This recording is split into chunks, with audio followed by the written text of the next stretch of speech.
get a witness? That was the title of my dissertation. And it's an invitation to you all that as I talk, if there's things that speak to you, I want you to snap or raise your hands or give me a hoot. Yes? All right. A few years ago, I was walking across campus and I saw a male colleague. And as we got closer, I did the nod thing and he kept walking. And I was like, what's up with that? I later found out that at a meeting that we had had, I was silent. And I had a neutral expression. And he assumed that I was angry about something. That angry black woman stereotype had finally caught up with me. I had spent years hiding from the thing that made me unique. I had naively made myself ignorant to the diverse experiences and conversations that would help me understand and name the discrimination and stereotypes and biases that I would experience. I explained away the microaggressions and micro-messaging that I often experienced. But how else would this man assume that I was angry? I could no longer ignore it. And it was about that time that I was having to decide what my dissertation topic was going to be. So I did some research, and I found things on black women who were faculty, black women who were university presidents, but not black women who were deans of students or vice presidents for student affairs, to which I aspired.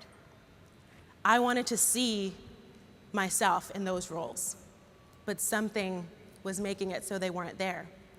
Could it be this angry black woman stereotype? I wanted to find out. But I didn't want to research what was wrong with people getting to those experiences. Rather, if I wanted to achieve excellence, I needed to study excellence, as Don Clifton said.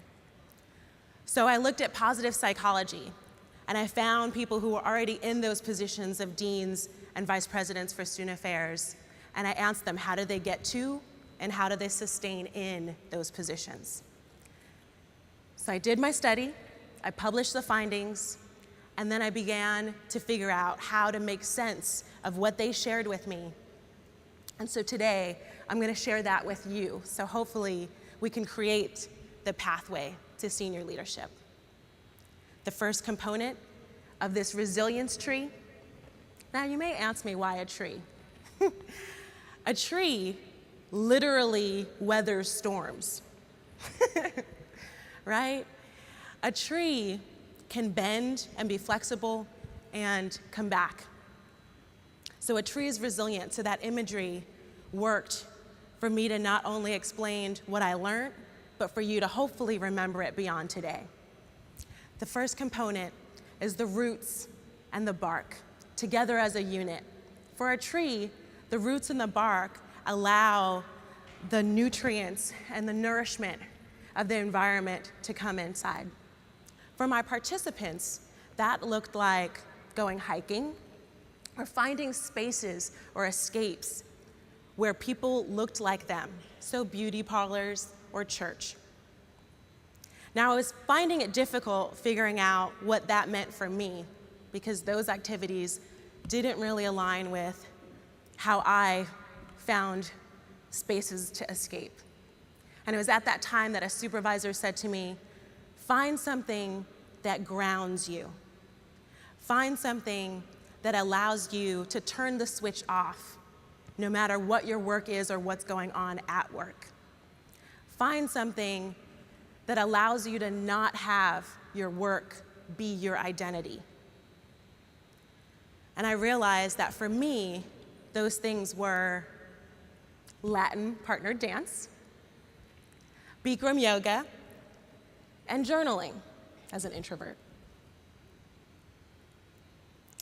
And so I needed to find a place to refuel and to be grounded so that I can stand tall as my tree. The second component are branches.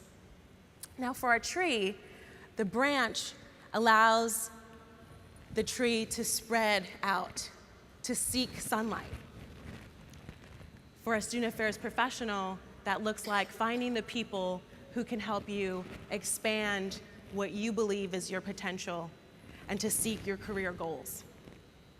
Now, there are some branches that break off, and there are going to be those relationships that don't last but a season, or for a particular reason, like 1-minute mentoring. The branches also may lead to other pathways and other networks that allow you to reach those career goals in other ways.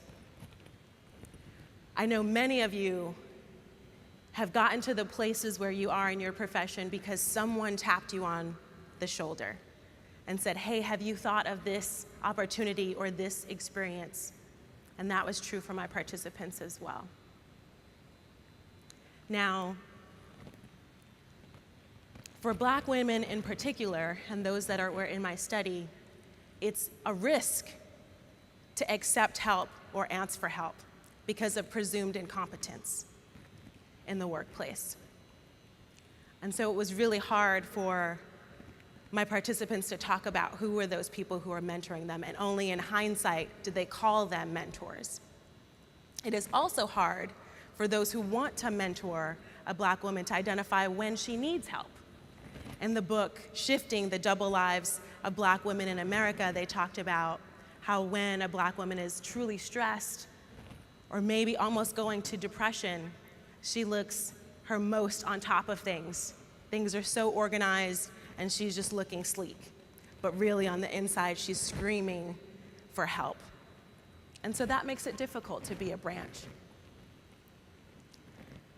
But these mentors, these guardian angels, these 1-minute mentors or advisors or sponsors are still in my participants' lives as these branches.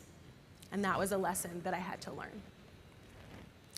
The third aspect or component of the resilience tree is a leaf, or a flower, or an acorn, or a fruit, whatever tree you're thinking of, equal opportunity tree here. Well, let's go with a leaf for now. So for a leaf is the output of the tree.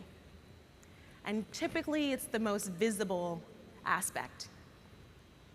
For my participants, this looked like the advice that they gave to other colleagues.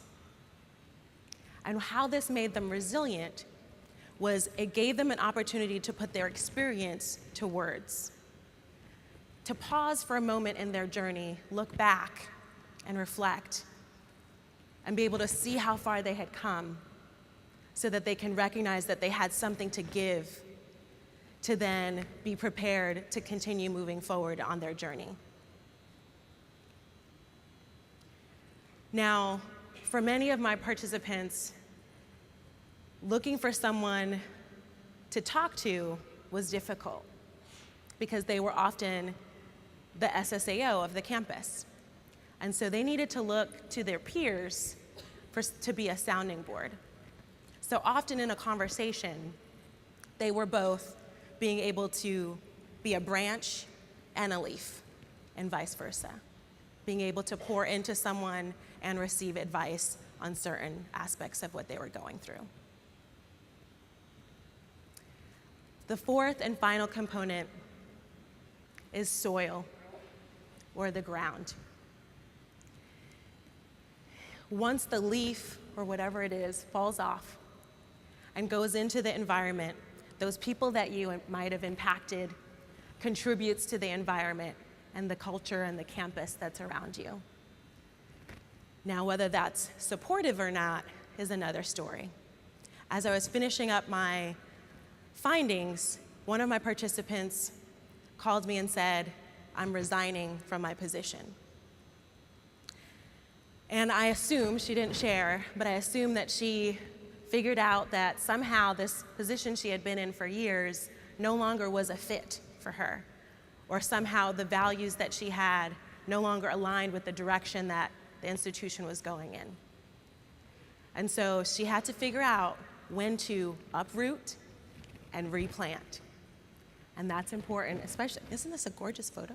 Especially in this picture, knowing when that ground is supportive and solid underneath you and you can grow and flourish in that environment, or there's nothing there and it's toxic and people are gonna cut you down and you can no longer be your fullest self. Now, I also learned along this path that you can't just take one of each of these components and call that resilience, but rather this form of resilience builds up the person rather than intersects the obstacles. So the more obstacles you have coming at you, the more you need the components of the resilience to be able to withstand and move through it. So as you leave today, I want you to think about for yourself, what are those activities that refuel you and nourish you? Who are those people in your life that believe in you and see your potential and maybe are going to give you a little shade every now and again? Or what are those experiences that you can share with other people that allows you to know that you have something to give? And what are those environments where you can best flourish? Because with that resilience tree, I believe we can create a pathway to senior leadership, not only for Black women or women of color, but for the profession. Thank you.